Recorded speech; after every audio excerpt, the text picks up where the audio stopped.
Hello, hello, hello. Happy Tuesday. Happy Tuesday. My name is LaKeesha Hines, and you're watching SOS, where I'm saving our sex lives one bedroom at a time. I'm so happy to be here with you all. I don't think you even understand what is transpiring in less than 5 days.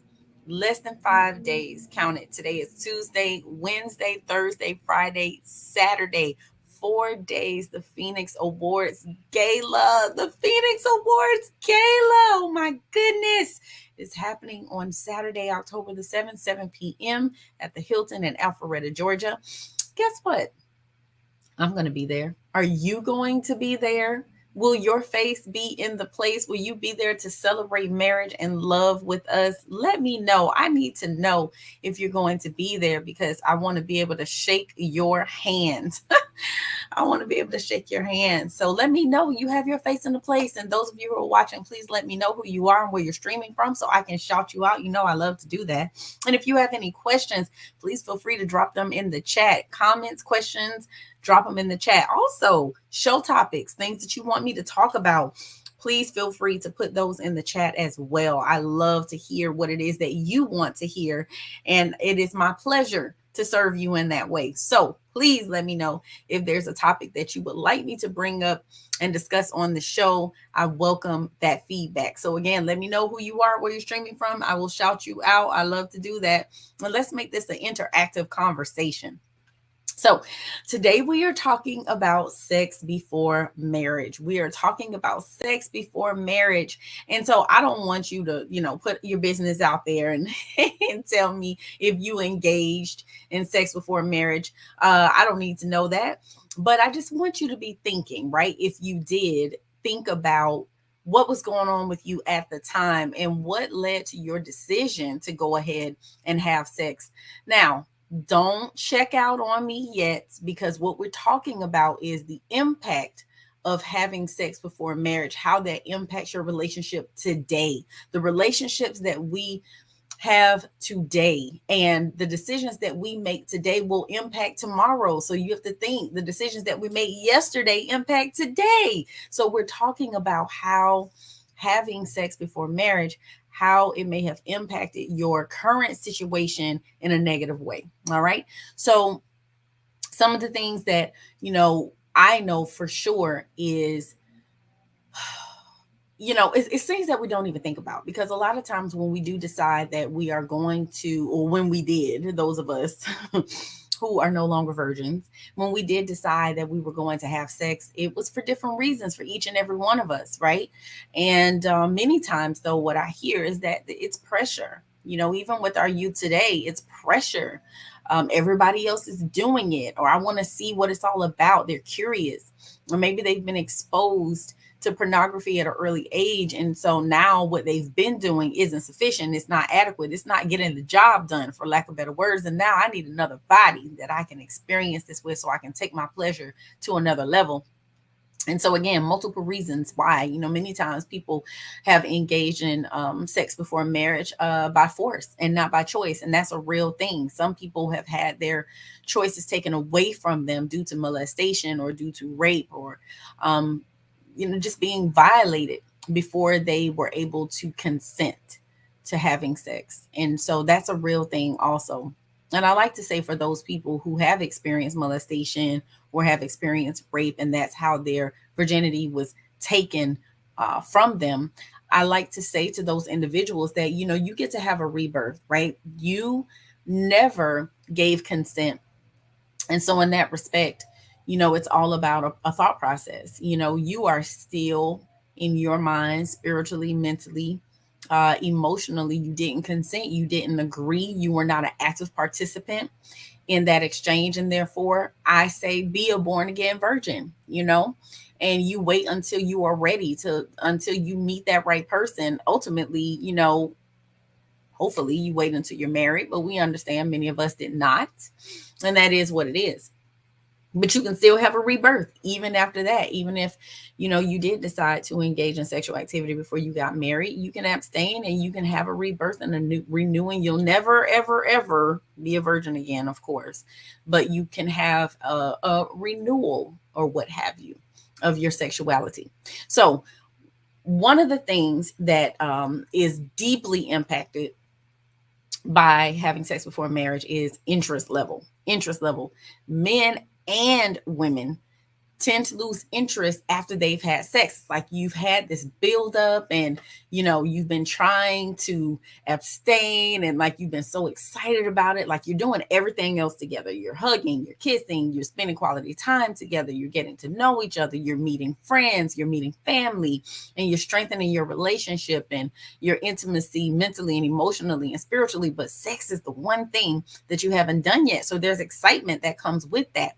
And so many times after having sex for the first time, you lose interest because you're comfortable to the point that nothing new is left to explore after marriage. So many times, couples often feel like, what is there for us to explore together that we haven't explored? What's new?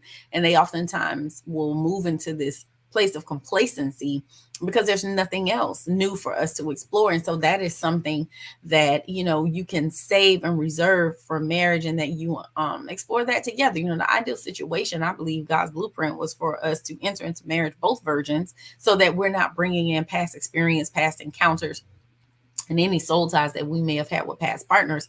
And so then we don't have expectations, right, of our new partner because we don't have anything to compare it to. So we're exploring and learning together. That was the ideal situation. We know that doesn't always happen. And so interest is a real big thing. So now that you're married, you do have to focus on finding new interests with one another. You have to be open to exploring and trying new things and having communication with each other about things that you would like to explore and try. All right, so interest is a big one. Another one, which again, most of you who are viewers and watching, you're married or you've been married before, or you're single parents, so pregnancy is one, right? Because no contraceptive is 100% safe. So there's always a chance you can get pregnant, and then that means chaos in your life. So, that's another risk factor to having sex before marriage, obviously. And then, of course, STDs or STIs, sexually transmitted illnesses or diseases. And of course, this can be a very scary scenario. And again, even with using contraceptive, there are times where there's still, have been people who have reported having an STD or an STI, even with contraceptives. Maybe it's because they weren't used properly or they weren't used every time, they weren't consistent with it, but it is something that can happen. So that's another risk factor. Now, the one that I think impacts people the most would be guilt. Guilt and shame. People have a tendency to regret having sex with someone before marriage, and it could be because of the huge emotional investment or that individual's strong beliefs. And some people do see it as a sin. If they believe in the one true God, then they know that it is. And so many times the guilt, they are so riddled with guilt and shame that they can't even fully enjoy the experience or enjoy the encounter. And then when they do get married, if they don't release that guilt and they don't let go of that shame, it can still impact them sexually within their marriage because they're constantly feeling ashamed of themselves and they haven't forgiven themselves and they haven't released it and let go of it. And it can truly, truly have a major impact on their ability to enjoy sex. And when things go wrong, and then they oftentimes will look back and reflect, see, it's because we had sex before marriage. This is why we're being punished, And a lot of times that isn't the right mindset or mentality to have because it's just not true. And there are times where, our decisions, there are consequences to those actions. And, God is the one who is going to judge us and make a decision about what he allows to come into our lives. And so, we just have to do our best job to try to make decisions that we know are pleasing to God. So here's the truth. It's not always about religion. It's not always about religion. We can't assume that just because people choose to abstain, that it's religion. Sometimes people abstain because they really want to wait to find the right person. They really want to make sure that they have the best possible chance they can have at a successful marriage. And then they want to work on forming a healthy self-image. And this is one of the things that we miss out on a lot of times, when we have had sex before marriage, when we jumped in too soon, we weren't quite ready yet. We haven't fully formulated a healthy self image, and that can create insecurities. And so now, when you're in your marriage, we're dealing with we have to have the lights off, or I can't be fully naked, or I can't expose myself fully to you naked because I don't have a positive self image, or you don't have a positive self image. Maybe your first partner or several partners that you had, they didn't appreciate your body and they didn't help you feel good about yourself from a physical standpoint, or even your performance. And so now you enter into marriage with someone and you have those past partners' voices in your head, and you bring them now into your marital bed. So it's important to know how things that transpired before we got married, how they show up in our marriage. And then we have to do our due diligence to course correct those things, right? We do. Um, Man, some people experience regret and some people never do. It really just depends on what you believe. There are some people who waited until marriage to lose their virginity, and some they did not. So for those who have waited and it was a great experience, they don't regret it. But for those, some people did wait and it wasn't such a great experience. They it wasn't what they expected it to be or hoped that it would be. But I will say this, you get out of things what you put into it. And we don't come into these marriages automatically knowing, or even relationships, I'll say, because, many, many, many people have sex before marriage. So we don't come into these relationships automatically knowing how to please our partner. It's something we have to learn over time. So if you did enter into marriage and you were both virgins, or one of you were virgins, and you waited to have sex and then you ended up disappointed, you can't stay there. We have to work together to learn each other's bodies, learn what is pleasurable to us as individuals. That way we can communicate that and articulate that to our partners. And just because it started off and it wasn't so good doesn't mean that it can stay that way, or that it has to stay that way. It's effort that has to be put in to make it better, to make it good, right? And so I play a role, my husband plays a role, and we both have to show up with a willingness to want to please the other person. And that's inside and outside of the bedroom. Many times the issues in the bedroom really don't have anything to do with what's going on in the bedroom. It's external and it's outside. We're not communicating. We're not talking. We're not spending time together. You're not loving me in my love language. I'm not loving you in your love language. And so we're disconnected. And so you expect to then connect physically when you are disconnected in every other realm, and you expect it to be a pleasurable sexual experience. It can't be an opportunity for you to experience the fullness of what you could have sexually if you're not connected in all these other ways. So, we have to take some of the pressure off, but at the same time, we have to be willing to show up differently. We have to be willing to step outside of ourselves and focus on the other person.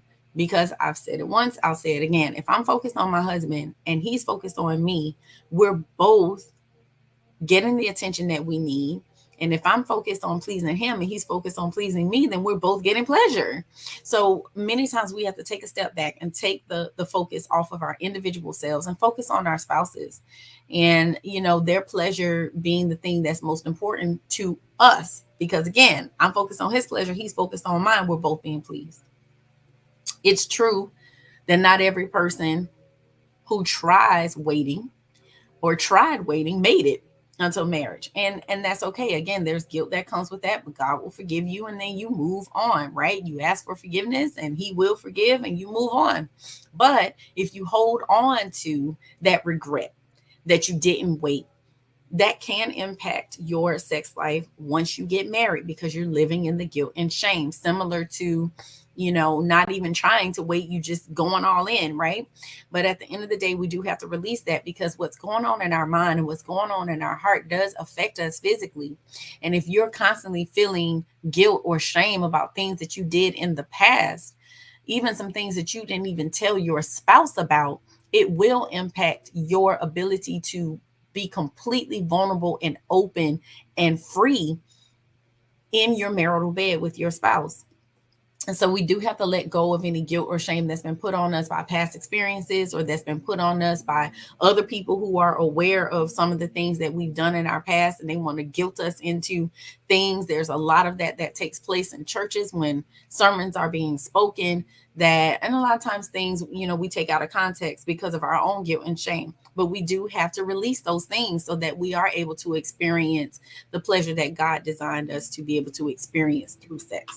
So I'm not done yet. Still have more to share. Do not swipe left. Do not swipe right. We're going to take a quick break and we'll be right back. You're watching SOS. Welcome to the Couples Academy app. The Couples Academy app is your go-to hub for how to do marriage right. Get started with our app today by perusing our amazing features that conveniently allow you to connect. This app is packed with powerful content and resources to help you grow and stay connected.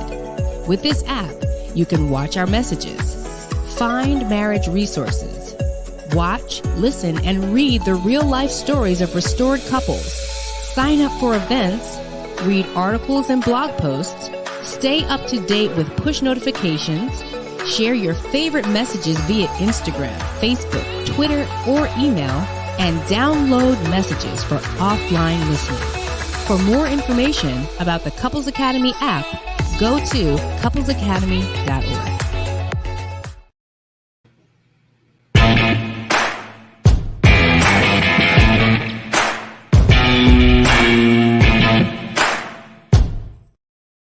Welcome back. Welcome back. Shout out to my sister Jewel. Good afternoon, sis. Thank you for watching. Hey, Tori. How are you? Janelle G. I see your comment. I'm going to get to that. Welcome. Thank you for tuning in. I appreciate you, and those of you who are out there and didn't let me know who you are, it's okay. Thank you for watching. I appreciate that.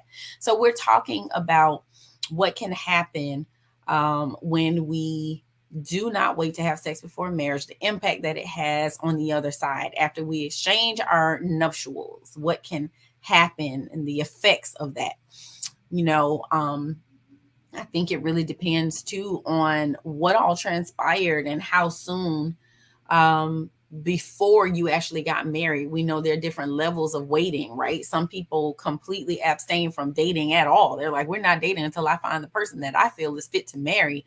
Other people are more comfortable with dating, but they draw the line at holding hands and kissing, like nothing else takes place. But then there's the group that's everything but, right? And that means they're saving intercourse or vaginal sex for marriage, but everything else is considered acceptable. So there are different levels to it, of course. And, when we ask people to say what having sex means, people will tell you a range of activities and different things. But the reality is, depending on what you believe and how far you went prior to you getting married, is directly connected to the level of guilt potentially that you might have.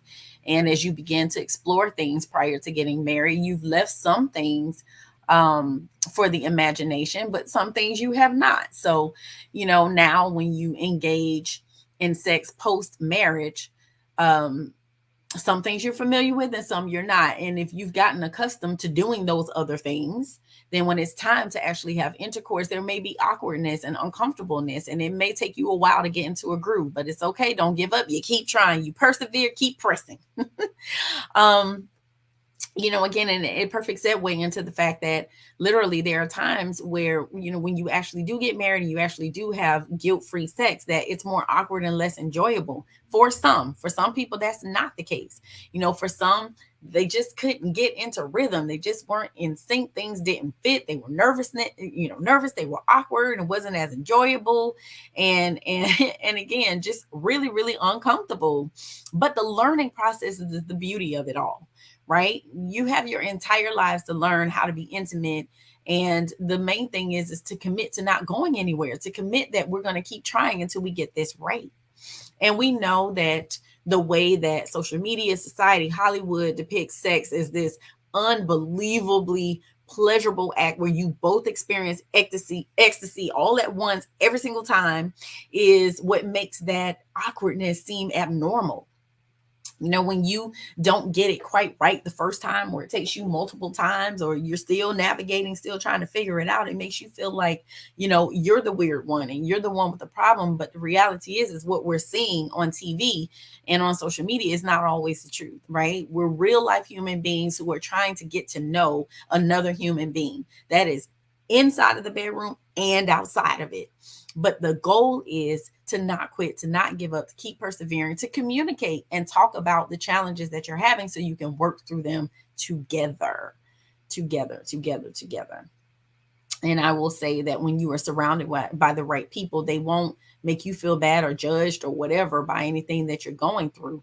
I will say those who abstain, they are misrepresented and underrepresented groups. There are a lot who are waiting and are abstaining, but society tends to pick on these people. You remember the movie The 40-Year-Old Virgin, literally, and I think there was a telenovela Jane the Virgin, right? But like, are these really accurate examples of versions? I mean, they're out there. This is the truth. And some people are living healthy, happy lives without. But again, those of you, and including myself, who did not wait, it's okay. Again, God forgives us. And what do we need to do now, present day, within our marriage? We need to focus on how to learn the other person, how to enjoy each other to the best of our abilities. And like I said, to take the focus off of our individual selves and focus on our spouse's pleasure so that we both are being pleased. All right, so let's go to Janelle. You have a comment here, which I appreciate. You said, I lost my virginity to my husband. I guess as a teenager, I felt pressure, especially because he wasn't a virgin. We're still married, but he's been unfaithful many times. I believe he's lost interest, and so have I. So I will say this is not uncommon. Janelle, you guys started having, I don't know how old you are now, but you all started having sex in your teenage years. And during those times, you probably really didn't have a good idea about what you were doing. And I don't know how pleasurable it was back then, but again, you're teenagers trying to figure it out, trying to navigate an adult type experience, right? And especially, I'm emphasizing the fact that you said you felt pressure. And that is the case for many. And it's not just females, it's males as well. There's pressure to lose their virginity because they get picked on by their peers if they haven't had sex. And so you felt pressure to engage, and you probably weren't even really ready yet. And so with that, you made a decision to have sex with your husband to please him. And you weren't I can't talk. You weren't focused on your own pleasure. And I wonder if it's still that way now. I wonder if that has been a pattern in your marriage where it's been about what he wanted and what was pleasurable for him. And did you speak up and talk about what you needed and what you wanted and what was pleasurable for you in the marriage? And if you've been constantly catering to him and not being consistently catered to, then you will lose interest, because it's always about him and never about you. Obviously, I don't know your situation. I don't know your husband. I don't know if this is exactly what it is, but I do know that when we have a tendency to engage in sex before we're ready, or we're doing it for someone else, we oftentimes get the short end of the stick, right? Because we're not focused on ourselves. And that may sound contradictory to what I just said, but it's not. Because what I'm saying is, it has to be a mutual focus and concentration, right? I said I'm focused on pleasing my husband, and my husband is focused on pleasing me. Therefore, we both are experiencing pleasure, not just me focused on pleasing him and he could care less about my pleasure. No, it's a mutual thing. It's a mutual understanding and agreement. And so I wonder, as I said, has this been a pattern that's been created in your relationship from even before you got married, where the focus and the emphasis was on him and you haven't articulated or communicated what it is that you want or need? Have you even taken the time to get to know you and know what you want and what you need from a sexual standpoint and what is pleasurable for yourself?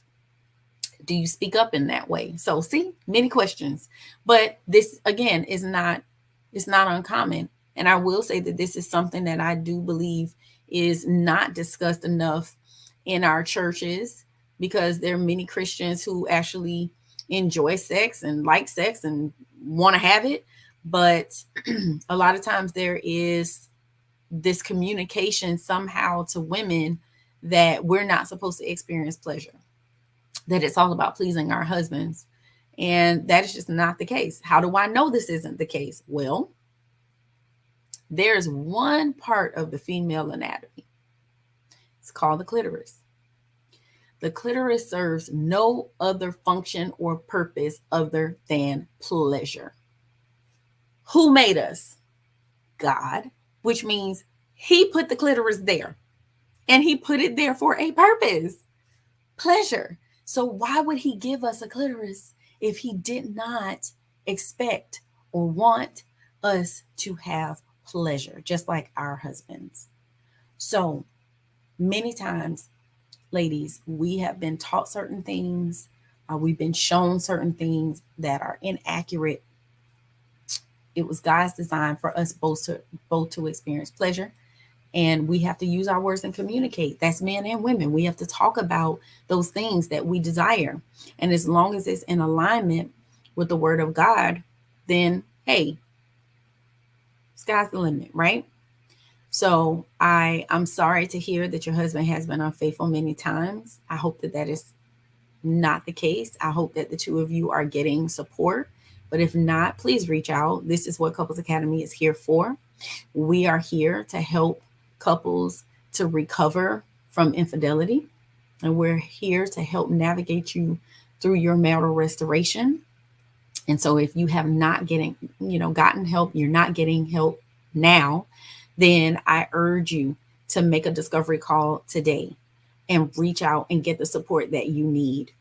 Um, you say your husband has lost interest, and that could be due to his affairs. He has stepped outside of the marriage. And many times when that happens, you've experienced different things. And so now you want to, or maybe not even want to, I don't even know that it's a conscious thing sometimes, but you begin to compare what you experience with your affair partner to your spouse, which isn't fair because you're two different people. And also, many times, the betrayer will open up to the affair partner in ways that they have not opened up to their spouse. And so many times the spouse doesn't, the betrayed doesn't even have an opportunity to course correct because there hasn't been a conversation. So Janelle, I hope that you will reach out and get support. We are here to help.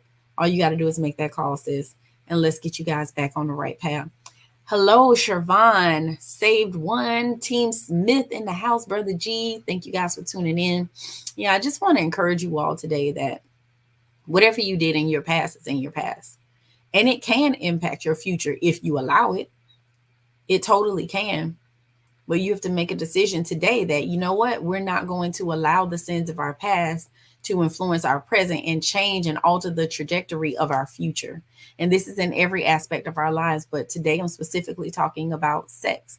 Whatever decisions you made in the past are in the past. Whatever was done to you was in the past. And if there was a violation that occurred, I urge you to get support and get help so you can truly heal and that you can show up as your best self with your spouse. And they deserve that. You deserve that. You both deserve to be sexually satisfied in your relationship. And so you've got to have those conversations about what is needed in order to have that, or what is lacking that's preventing you from having that. So if you need support, this is what I'm here for. Again, make that discovery call. I want you all to experience the fullness of everything that God, that he intended for us to have from a sexual standpoint, and in every aspect of your marriage, but specifically sexually. There's no reason why you can't be enjoying sex.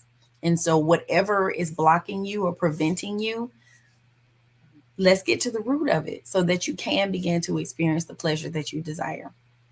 All right. So no questions today. No, I had a couple comments and I appreciate the shout outs and everything, but no questions. So you know what? I'm going to go ahead and say you all enjoy the rest of your day. I am hoping to see you at the gala. As again, my face will be in a place with my husband, my boo thing, my baby daddy, my boyfriend. So I hope that you are there. And like I said, I get to shake your hand and put my arm around your neck and hug you. Right. And I just want you all to know that sex can be powerful and it can be wonderful, but it's all about what you put in. You get out what you put in. You see what I did there? All right. You all enjoy the rest of your day. I'll see you same place, same time next week. Have a good one, everybody. Bye.